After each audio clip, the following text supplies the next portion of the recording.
Oke, selamat datang, selamat bergabung, salam rahayu, salam sejahtera bagi kita semua. Pada kesempatan kali ini, saya Muhammad Faisal Abdiansyah akan menerangkan atau menjelaskan penganggaran pemerintah desa. Apa itu perencanaan dan penganggaran desa? Perencanaan dan penganggaran desa adalah proses yang berkaitan dan keduanya tidak bisa dipisahkan. Masyarakat berhak mengawasi perencanaan penganggaran desa agar warga juga turut serta dalam penganggaran proses perencanaan penganggaran desa yang berlandaskan pada Undang-Undang Desa Nomor 6 Tahun 2014 yang pengaturan lebih lanjut diatur melalui Peraturan Pemerintah Nomor 43 Tahun 2014 bagaimana telah diubah dengan PP Nomor 47 Tahun 2015. APB desa terdiri atas pendapatan desa, belanja desa, dan pembiayaan desa. Pendapatan desa diklasifikasikan menurut kelompok dan jenis. Belanja desa diklasifikasikan menurut kelompok, kegiatan, dan jenis. Pembiayaan diklasifikasikan menurut kelompok dan jenis. Pendapatan desa meliputi semua penerimaan uang melalui rekening desa yang merupakan hak desa dalam 1 tahun anggaran yang tidak perlu dibayar kembali oleh desa. Pendapatan desa terdiri atas kelompok, ada pendapatan asli desa, transfer, dan pendapatan lain-lain. Untuk kelompok pendapatan asli desa terdiri atas jenis, ada hasil usaha, hasil aset, swadaya, partisipasi dan gotong royong, dan lain pendapatan asli desa lainnya.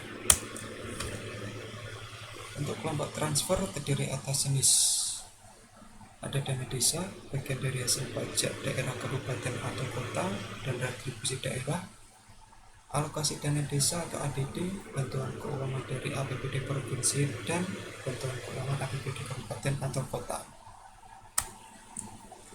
Untuk kelompok pendapatan lain-lain yang terdiri atas jenis, ada hibah dan sumbangan dari pihak ketiga yang tidak mengikat, dan lain-lain pendapatan desa yang sah.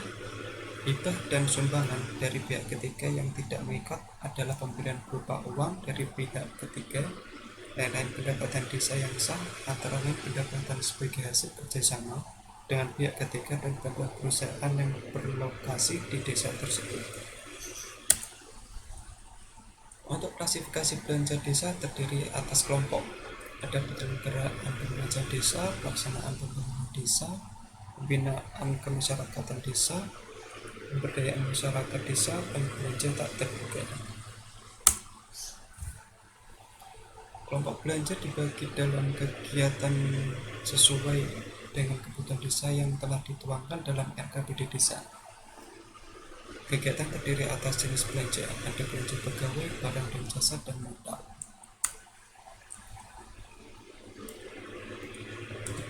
Untuk belanja barang atau jasa antara lain ada belanja alat tulis kantor, benda pos, bahan material pembinaan, cetak atau pengadaan, sewa kantor, siap kelengkapan dan peralatan kantor, makanan rapat, bagian dinas yang berbeda, pejabat dinas, kerja, dan lain-lain.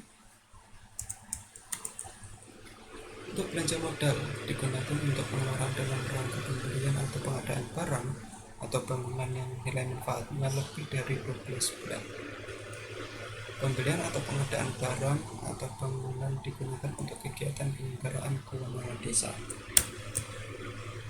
Dalam keadaan darurat atau keadaan luar biasa (KLB), pemerintah desa dapat melakukan belanja yang belum tersedia anggarannya. Keadaan darurat dan KLB atau KLB merupakan keadaan yang sifatnya tidak biasa atau tidak diharapkan berulang dan atau mendesak. Keadaan darurat yaitu antara lain dikarenakan adanya bencana alam, sosial, kerusakan sarana prasarana dan prasarana. Pembiayaan desa meliputi semua penerimaan yang perlu dibayar kembali dan atau pengeluaran yang akan diterima kembali, baik pada tahun anggaran yang bersangkutan maupun pada tahun-tahun anggaran berikutnya. Pembiayaan desa terdiri atas kelompok, ada penerimaan pembiayaan dan pengeluaran pembiayaan. Penerimaan pembiayaan mencakup sisa lebih perhitungan anggaran hasil 4 tahun sebelumnya, pencairan dana cadangan, dan hasil penjualan kekayaan desa yang dipisahkan.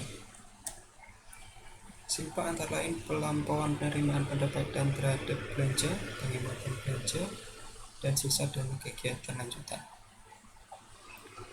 Sisa lebih penganggaran perhitungan anggaran merupakan penerimaan pembiayaan yang digunakan untuk antara lain menutupi defisit anggaran apabila realisasi pendapatan lebih kecil daripada realisasi belanja, mendanai pelaksanaan kegiatan lanjutan, dan mendanai kewajiban lainnya yang sampai dengan akhir tahun anggaran belum diselesaikan.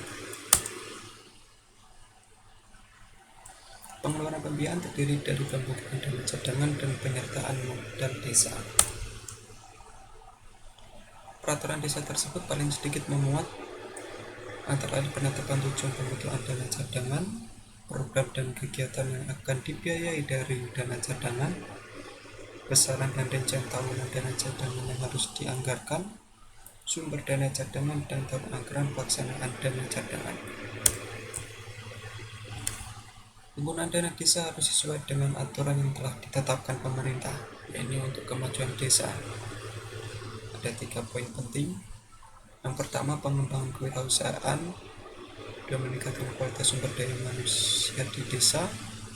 Yang ketiga, mengadakan dan meningkatkan infrastruktur yang ada di desa. Untuk pengembangan kewirausahaan sendiri mungkin adanya koperasi desa dan kewirausahaan lainnya yang menunjang untuk pengembangan desa.